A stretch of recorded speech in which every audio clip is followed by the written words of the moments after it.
Muy bien, buenas tardes a cada una y cada uno que está probablemente ya comenzando a conectar. Vamos a esperar que se acerquen amigos y amigas para iniciar nuestro sexto en vivo del Comité de Educación de la Cámara Chileno-Británica de Comercio. Bueno, como muchos saben, hoy justamente nuestro en vivo toma un toque especial, ¿sí? Porque vamos a ir haciendo una entrevista en inglés, que ya vamos a tener a un invitado de lujo en esta tarde. Mi nombre es Joaquín Triandafilide, director de Comunidad Neuroeducas, y contarles nuevamente que un grupo de más de 15 instituciones vinculadas a educación han decidido sumar esfuerzos para realizar este en vivo cada 15 días, jueves por medio. Este es nuestro sexto programa abierto que tendrá entonces este ciclo, que les cuento que ya está cerrando su primera temporada. En la próxima entrevista cerramos la primera temporada de nuestro en vivo. Saludo desde aquí a María Isabel Jupet, que está siempre a los controles, allí en la parte invisible, ¿cierto? Ayudándome con todo lo que es la gestión como organizadora, ¿cierto? Gestionadora del Comité de Educación. Y ya van entonces ustedes conectando. Roxana González, bienvenida. Lilian Turri, bien, llegamos Lili. Ya tenemos Jeremy, I can see you there. Great, I'll call you in a few minutes. Y ya pueden darse cuenta que vamos a tener este programa un poco en inglés, un poco en español, sí, pero quisimos avanzar con nuestro evento en español, que es como ustedes lo conocen. Andrea Rodríguez, bienvenida. También tengo allí a Lori Justos, muy bien. ¿A quién más saludamos? M.R. Galvez, Gabriela Capitán, muy bienvenidas, muy bienvenidos a nuestro sexto encuentro. Y entonces, contarles, en muchos botes, una misma tormenta, educar hoy, hoy tenemos un gran tema que es trabajando con estudiantes con necesidades educativas especiales, Working with Students with SEN. Vamos a intitularlo en ambos idiomas. Y les dejo una cita, una frase que me pareció interesantísima, que dice, está en inglés: If a child can't learn the way we teach, maybe we should teach the way they learn. Los dejo entonces y las dejo pensando en este pensamiento, en esta cita, que me resultó del todo interesante en esta tarde. Bueno, siguen llegando amigos, ya está conectando Isabel, Sara Márquez, Conleis, Sofi 707, bienvenida Gabriela. Bueno, muy bien, nos saludas. Ojalá nos cuenten desde dónde están conectando. Un par de avisos importantes. En primer lugar, contarles que tenemos los nombres de las y los ganadores del sorteo de nuestro encuentro anterior. Si ustedes recuerdan, estuvo con nosotros la directora para el Cono Sur del Outdoor Education Day, Outdoor Classroom Day, que este año es el 5 de noviembre, y ella junto con University of Edinburgh dejaron un excelente material en obsequio. Pues los y las ganadoras son, redoble de tambores, para que pasen por un mensaje directo, por favor, por un MD, a cobrar su regalo, su obsequio. Ellas son Victoria Montes Prieto, Sandra Bertoni y Jessica Urra. ¿Sí? Por favor, entonces, si se acercan a con nuestra organizadora, ¿cierto? Con Isabel Jupet, desde un DM pueden ustedes cobrar su obsequio. Felicitaciones entonces a cada una de ellas, cada uno de ellos. Bueno, son 3 damas, a ver qué pasa con los varones en los próximos sorteos. ¿Sí? Bueno, tenemos también a Vivi Miglino, bienvenida Viviana, bueno, Saray Márquez ya habíamos saludado, Cambridge University Press en Chile, sí, un gusto saludarte Viviana, y justamente mientras saludo a Viviana estoy recordando que les traigo hoy una tremenda, una exclusiva. Y la exclusiva es algo que ya está saliendo desde ayer en redes sociales a partir de varias empresas, instituciones miembros del Comité de Educación de la Brigham.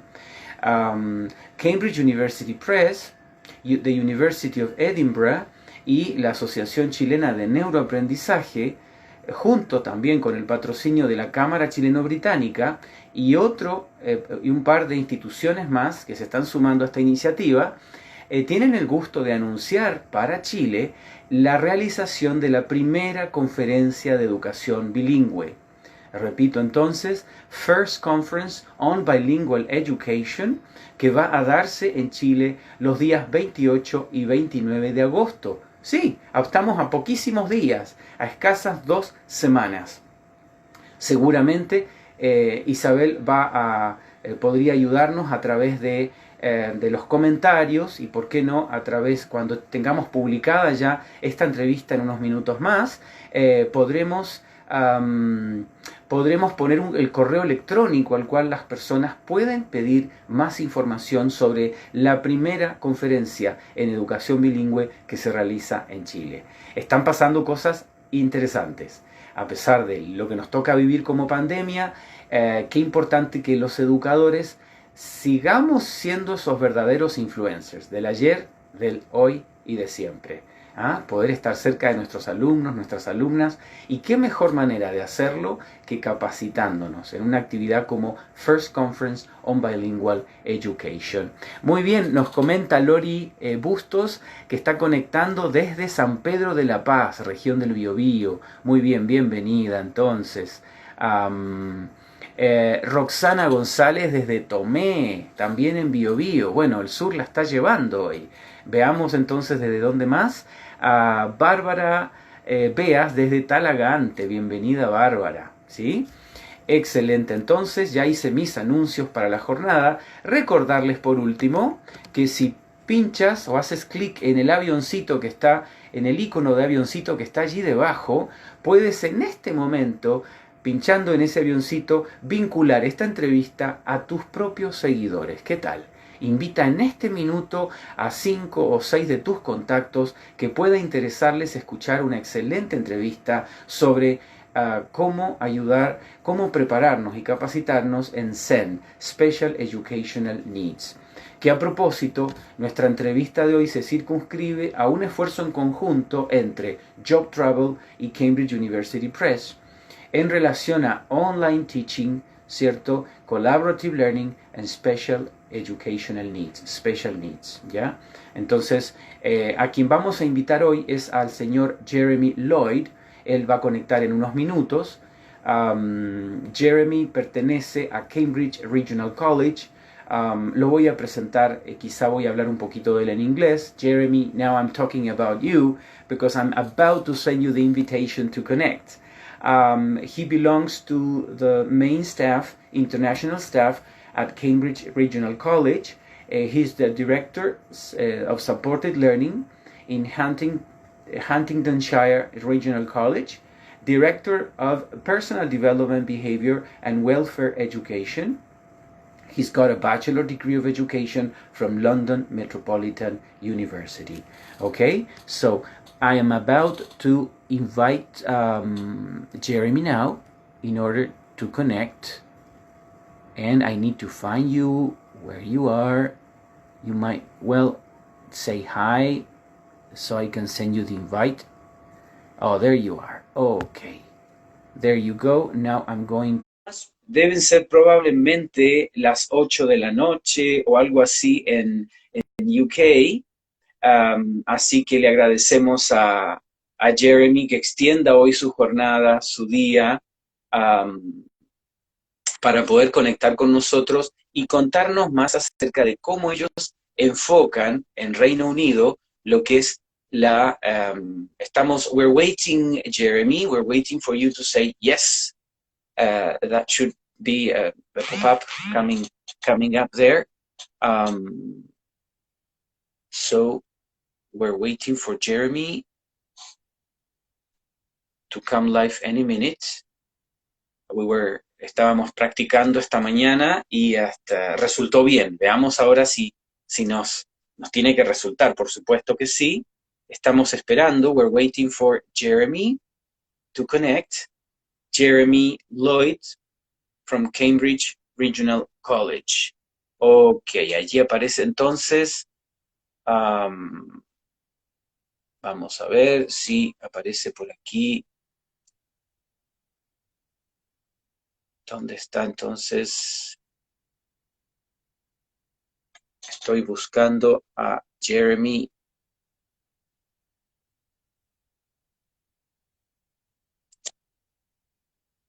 Por alguna razón no logro.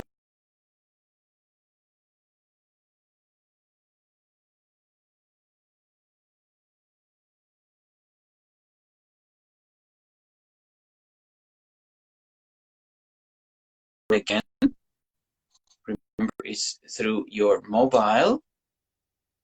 And, ok, todos hagan fuerza conmigo para que esta conexión resulte. ¿Sí? Estamos esperando. We're waiting for Jeremy to tell us more about the program they run at Cambridge Regional College for and about SEN, Special Educational Needs and Disabilities. Ok. Estamos esperando entonces. Algo está pasando con la comunicación. Jeremy, if I may suggest something, you should go out of the live and get back again and find the invitation I sent you somewhere. Okay, I'm going to close the invitation down. You should go out of the live. For some reason, it says you can't possibly connect. Vamos a intentarlo. We're going to try again. We're going to try again. Quizá Isabel está por allí. También está Lili Becchiola. Recuerden, yo no puedo revisar WhatsApp o otros mensajes porque estoy en el en vivo. Y ustedes podrán ayudarme probablemente con Jeremy a través de ver qué es lo que está resultando. Hoy resultó perfectamente, entonces desconozco qué es lo que puede estar sucediendo. Mientras tanto, no sé si Lili Becchiola o Lilian Turri, tanto de Job Travel o de Cambridge University Press en Chile, quisieran conectar con nosotros para contarnos un poquito sobre lo que nos va a estar, anticiparnos un poco sobre lo que nos va a contar hoy Jeremy. Y bueno, estas cosas que son en vivo suceden, ¿verdad? Hicimos una prueba esta mañana, conectamos sin problema, me indica la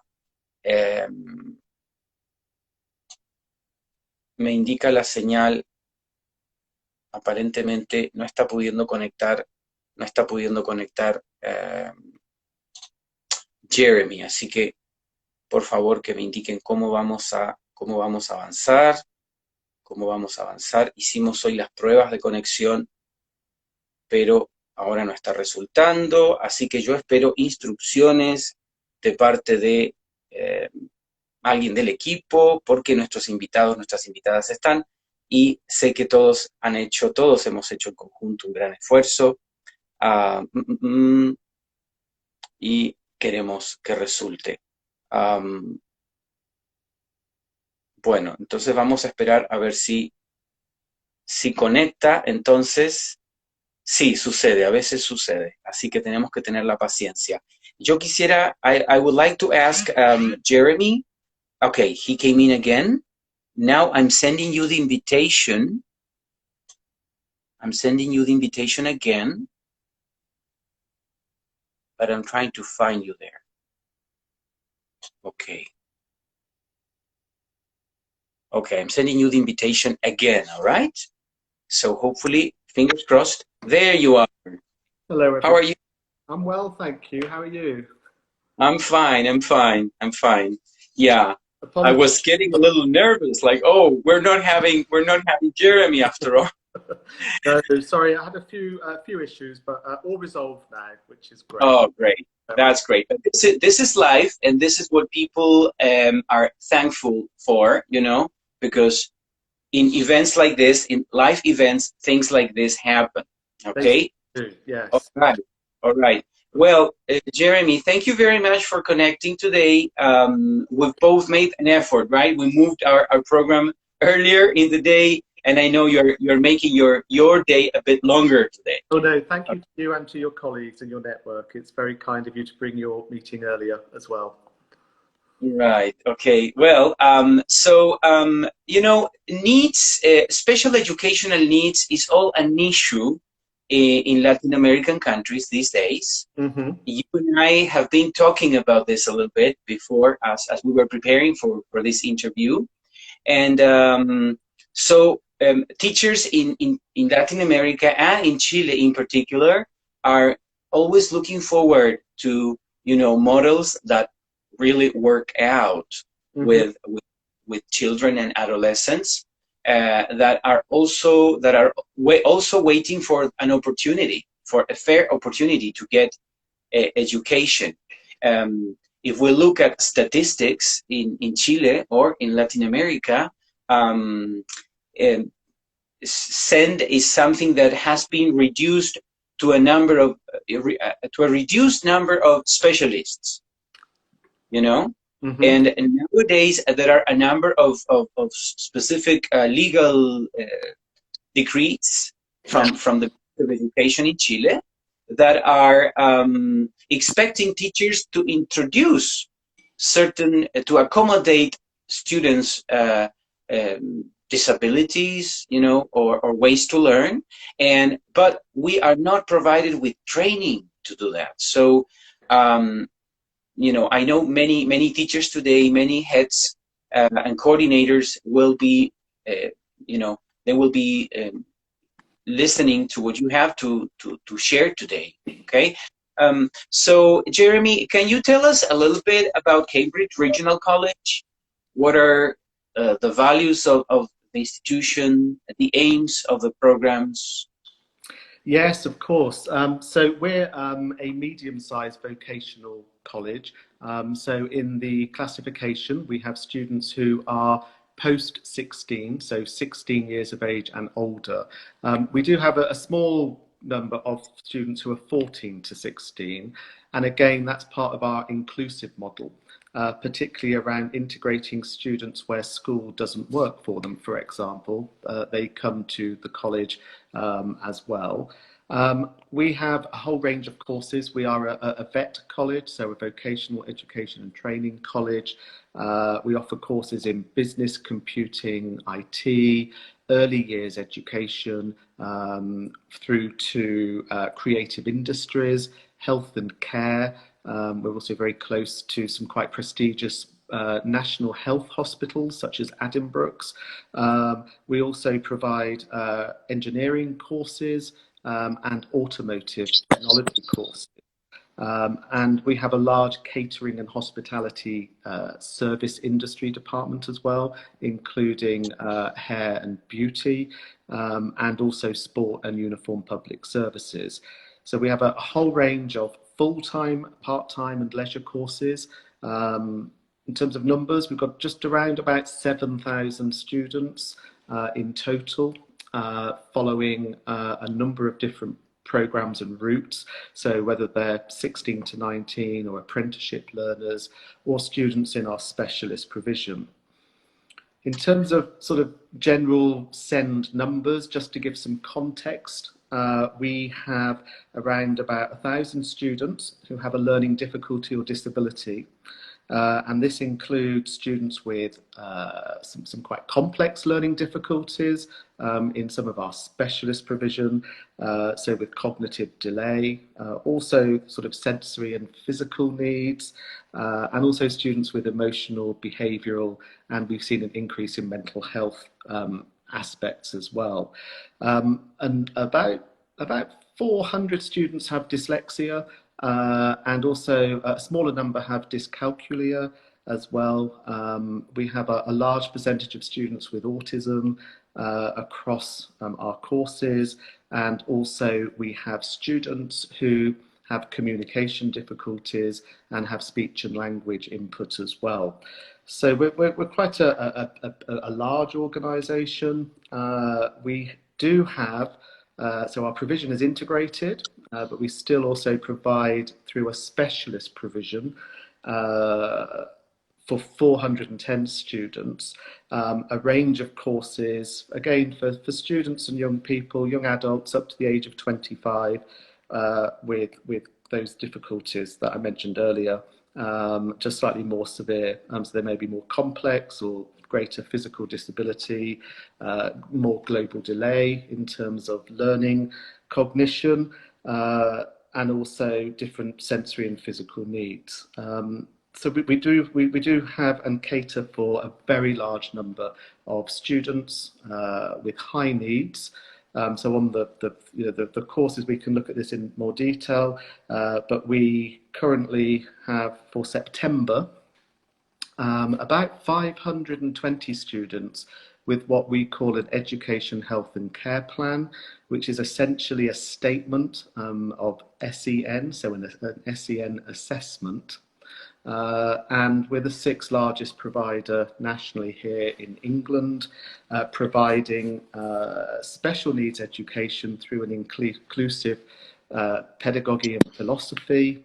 As a college, our values are to include all students, to prepare them to be able to work or live independently in their local communities. So our college values are, we are CRC, and we're very proud of our values. We're very welcoming. We want students and staff to be empowered.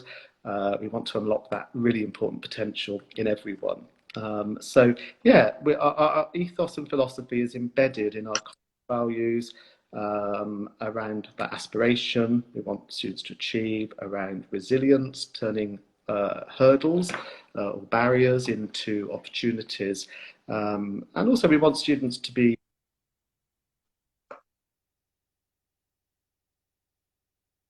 We're having some trouble with the connection. So I want to remind you, we're having this interview with Jeremy Lloyd from Cambridge Regional College in the UK. And today's topic is special educational needs, okay, brought to you by Job Travel and Cambridge University Press, Chile. First that Jeremy gets back. Okay, he got out. Probablemente él va a volver a conectar. Vamos a esperar la conexión.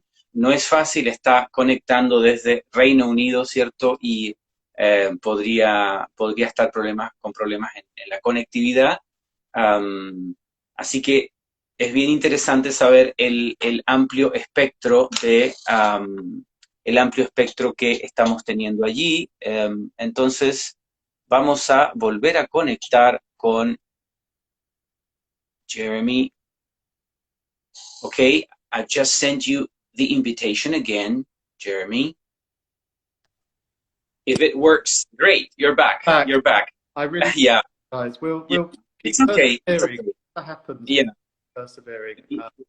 The connection seems to be a bit unstable, but we'll sort it out. You were just telling us about the profile of the array of students that you get.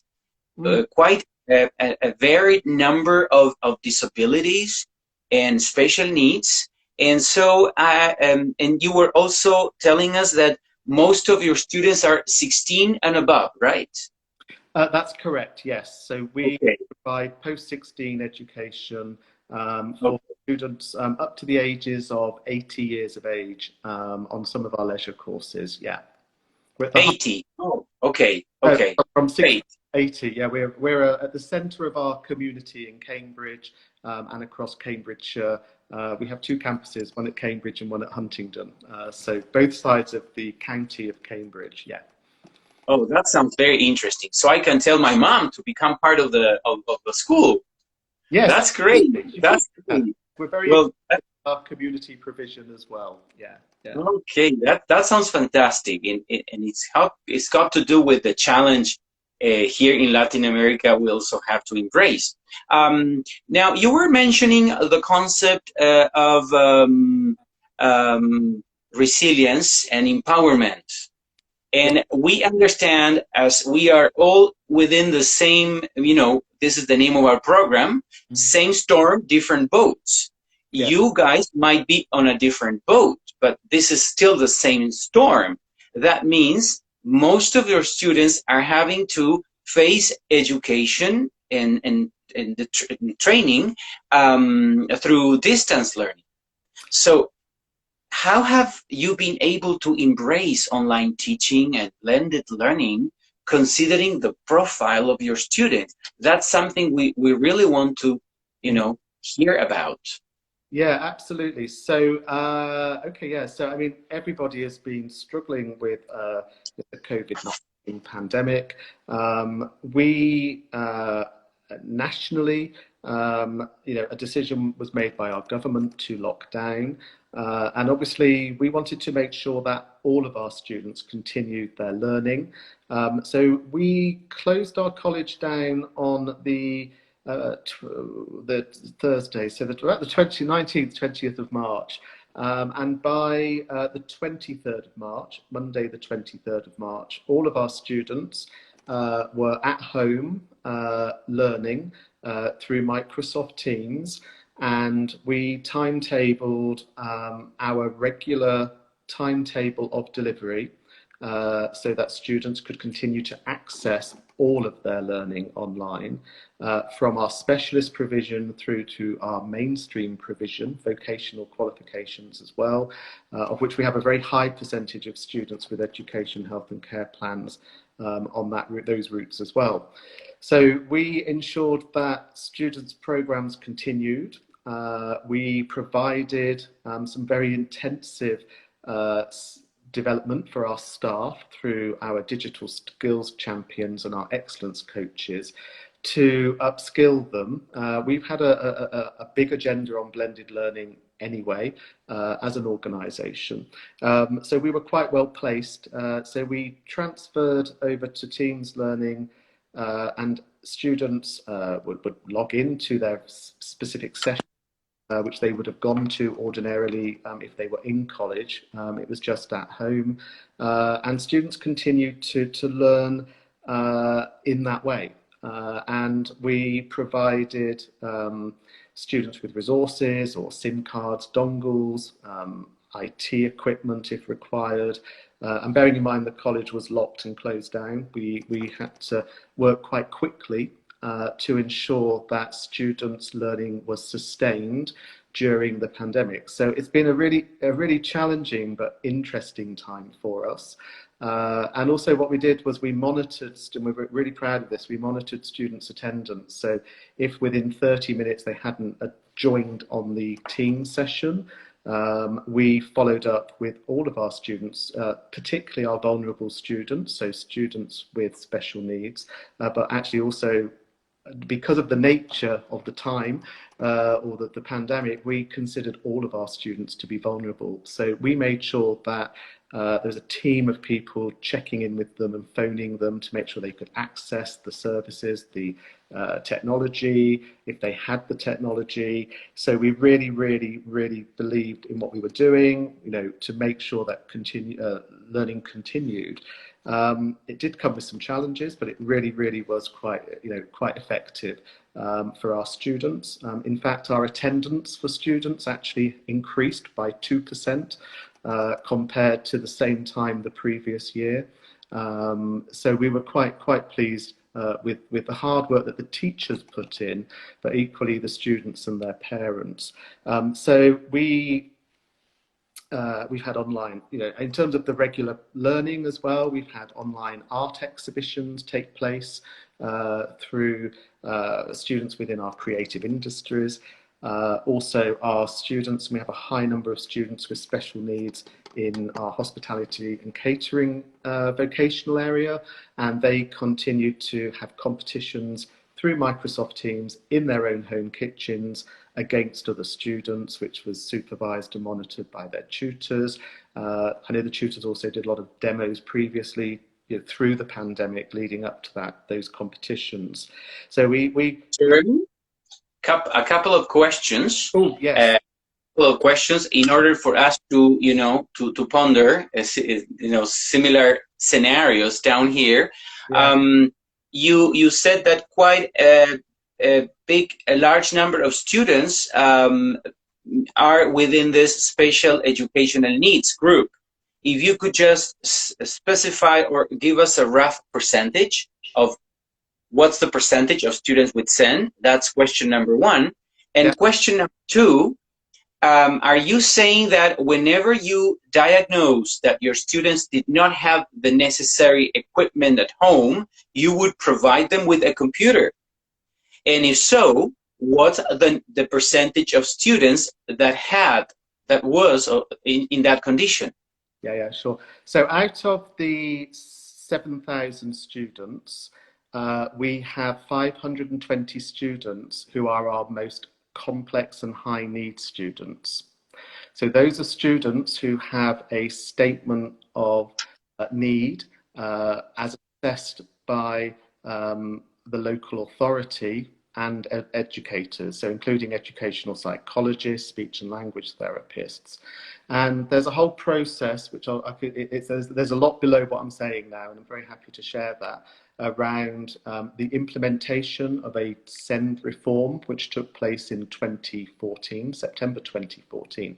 So to answer the question, the number of students with high needs at the college is 520. And for students with other more moderate learning difficulties and more mild learning difficulties, so SEMH, so social, emotional, mental health difficulties, or autism or dyslexia or dyscalculia, we have about 1,200 students in total who have a primary or secondary learning difficulty or disability.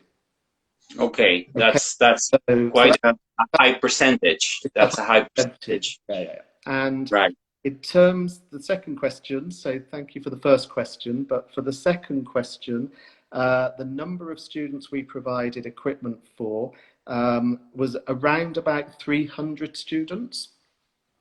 So actually for our full-time students, so our 16 to 19-year-old group, we have 3,500 students, and 300 of them did not necessarily have access to IT equipment such as Chromebooks. We offered out iPads. We even sent our personal computers were sent to students' homes to make sure that they had computers, particularly if in offices, staff offices, there were PCs. We boxed them up and sent them out to the students because all of the staff were also working at home using their portable IT equipment.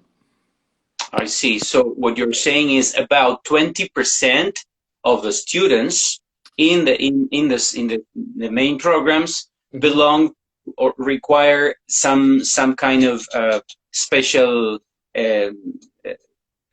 let's say, accommodation, and then 5%, about 5% of the students were diagnosed as requiring some help with IT devices and connection. Yeah, sure. Okay. Yeah. Okay. So that's interesting. I'd like to remind our viewers that there's this little box down here on your screen. This is for everybody else who's listening and would like to ask Jeremy a question or make a comment. Please don't do it in the comments area. I notice everybody's very quiet, but you may feel free to ask questions. And you can do that by clicking on this little box down here with the question mark inside, and then just write a question, and I can pick that and share it with Jeremy so that he can answer some of your questions. I'd also like to remind everybody that you can click on this icon down here, like the paper airplane, and that way you can immediately share the interview as it's taking place live with your own followers. All right. Now, Jeremy, I know that together with Job Travel in Chile, your institution is offering a course. There's some training being offered that will be taking place at some time in the near future. Can you comment a little bit about that? Yeah, What the course consists of, and tell us about the contents of that, in what format it's going to take, and the dates, of course. of course. No, absolutely. Thank you. So we're offering some short sessions. So 4 short sessions of between 1.5 hours and 2 hours, looking at a number of different themes. So our first session, so the title of the program is A Guide to Support Collaborative Learning. And the first session is entitled Online Teaching and Learning, the Pedagogy, What Makes a Good Online Lesson. And this is going to be hosted by our excellence coaches and our head of teacher training. And they're going to look at, obviously, the beginning, middle and ends of online planning and delivery. So this is specifically around blended learning and how colleagues and teachers in our primary, secondary or post-16 provisions, nationally and internationally, are able to do that. We are real believers in the development and the use of reflection in our practice, as I'm sure we all are. And what we really want to do is to focus in the first session on the pedagogy of teaching online, and really ask that really important question, is it actually any different than face-to-face teaching? We believe that through using a range of resources and approaches and styles and polling methods, for example, we can really include students. And also for students who have additional support, you can also plan really clear engaging activities and resources to use through online delivery with those students. And actually, we were talking earlier about how we worked with our students at home. And actually, we are very transparent as a college to our parents. But during lockdown, obviously, I'm sure we're all experiencing this. A lot of parents are also very interested in what we're doing online. And many of them are supporting their children to actually engage with online learning. So the first part of the session, we'll look at that. And then session 2 is engaging students, reviewing resources, so what works well. And this is lots of different demonstrations on the types of resources that we use at Cambridge Regional College, just to showcase and share those, and a chance and opportunity to have a go with those resources as well. Now, I know we're all from different parts of the education world, but everything is applicable to sort of different settings. But we're happy to share our experiences with you and what we have done. In the third session, it's a 2-hour session, and I will lead this session, and it's about the context of special needs education in England, and also for folk to have an opportunity to develop their inclusive vocabulary around special educational needs. And we will develop through a toolkit a number of different tools and guidance for you that you can use yourself in your own settings and organisations and schools to really kind of assess actually how inclusive you are. So that's kind of a really good starting point. Also, I really want to focus a little bit more on more of a comparative approach with the network, about understanding the reforms that we've had in the UK, but then really it's a good opportunity for us to kind of start looking at where we all are in comparison to each other, particularly around how we can move that forwards and move this SEND inclusion agenda forwards as well, confidently. The fourth session, this is a 2-hour session, and it's an opportunity to showcase, there is some additional independent work that people have to do on the course, but a chance to showcase some of the new online methods that you are using and developing for your students, and to share what those are, and to have kind of peer review around, you know, how this can be improved or developed further.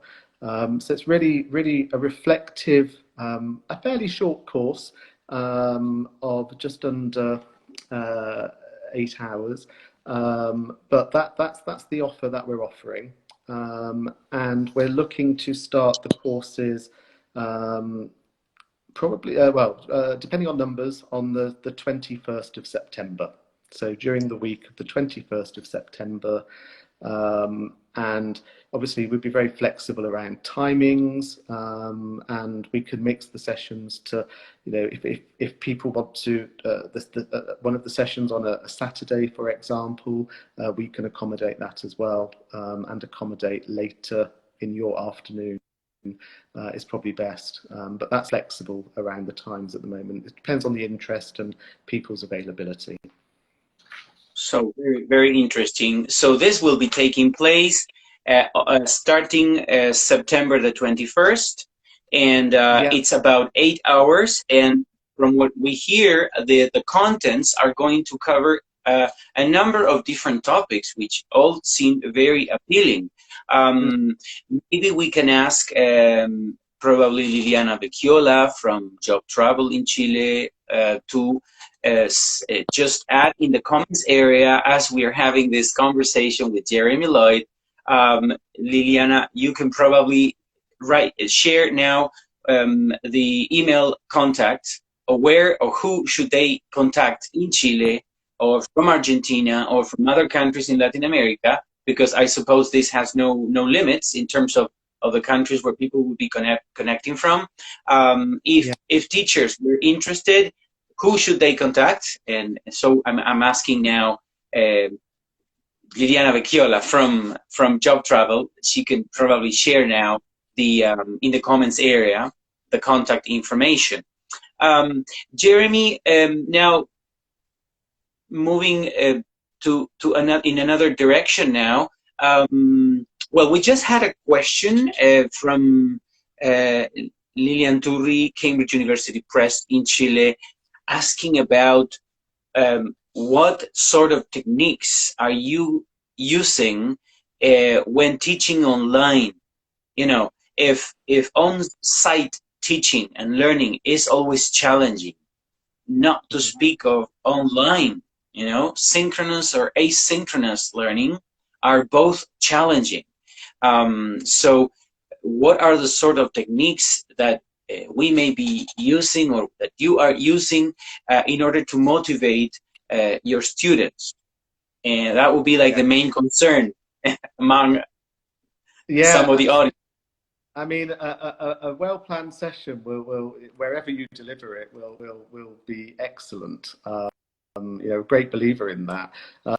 So in terms of obviously the planning and organisation, obviously there's lots of resources and prezzies which you can share through the online platform.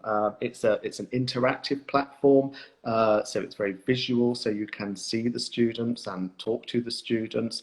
Students who have autism have really benefited because of the comment section, actually. So in classroom sessions, we've in our walks and observations from a quality perspective that students are really engaging, particularly students who may not want to articulate verbally. They are actually using the comment sections to really engage in those sessions much more fully. So I hope that answers the question around the different techniques. Obviously, we also have our tutorials online, so it's using these types of platforms to really engage, help students to continue to inquire, and also for them to demonstrate what they're doing and how they're doing it as well. So there's the techniques that we've been using. I observed one class, and it was the first class on a Friday morning, a couple of weeks into lockdown, and it was a Zumba class with our students with very complex learning difficulties, called activity during lockdown, and that session took place every Friday morning at 9 o'clock during lockdown with some of our very competent. And it's just a small example, so it's just a sort of a small example of some of the different things that we've done to engage students through online learning. I think the most important thing is to, as we all know, to make learning engaging, fun, interesting, relevant, and obviously, you know, where students are applying that knowledge at any level, and I do mean at any level, on any continuum where they're applying that, then that's always going to engage them to want to be there, which is why I think we saw more students attending. Right, right. Very, very, very to the point. I think you gave us a good tip there. Well, you're an expert in special education, and then can you give us an insight into your approach at college and also your assessment process? Assessment has been all an issue particularly in Chile. Last year and 2018, a number of different legal policies came out from Ministry of Education, and so I mean, after a year of that being applied, we came into this pandemic scenario. So assessment has been all an issue. So can you give us an insight into your approach at college and your assessment process for students with special educational needs? Yeah, absolutely. So students in England with special educational needs are assessed through the Education, Health and Care Plan approach, which looks, it's a student-centred approach. So the SEN reforms put the student at the centre of their education. So in terms of their cognition, their communication needs, and also around their learning styles, their learning techniques, we nationally moved to a system which became very student-centred. It was about the student, it is about the student, and the student has that voice. So we very much, as professionals, see ourselves as a team around the student. And also the family impaired, particularly for students with our high need funding. So for those students, input of professionals from within our local authorities, so our regional local authorities, provide input to those meetings. It is all about student. So the student starts with a clear list of about them, of who they are, what they like, what they don't like, aspirations are, what their goals are, and things that they want to learn and develop. And building on that with professional input, we use other assessments as starting points and baselines. So particularly through language assessments, so from an English perspective, you know, reading, writing, communication, speaking and listening assessments, and also from maths assessments as well, or numeracy assessments for students in our specialist provision as well. So kind of an awful lot of assessments are taking. So for each activity, students, we're always, as practitioners, we're always assessing where students are coming from and what knowledge they have, or pre-existing knowledge or experience. And we really, really use that and use that in our delivery method to support that. So yeah, our students, in terms of assessment and then checking assessment, so through the year we progress every 6 weeks for students, and that feeds into through the student individual learning plan, which is an online system for us at college. We use an online system to collate that information for students, and to log and monitor and record their learning difficulties, the strategies that we can use to work with them, and also if they have any medical issues as well, or any disability aspects which we need to be aware of. So we use an awful lot of information to really understand this group of, initial group of high need funded students, where those assessments are taking place. We also baseline assess all of our students. So it is an approach which we use and model for all of our students. It makes us an inclusive college, and it means that we really can support students, their goals. Interesting, very interesting. Jeremy, unfortunately, the live has a limited time assigned on Instagram, on the Instagram application. Time flies. So before we say goodbye, why should our practitioners in Chile do this short CPD training in a few words? Yes, okay, a hard one for me. We're very, very proud of achievements that our students and staff have made with their approach to blended learning, particularly during, as you say, these really difficult times. And we want to share that with other like-minded professionals and give you, some of our we are CRC-ness.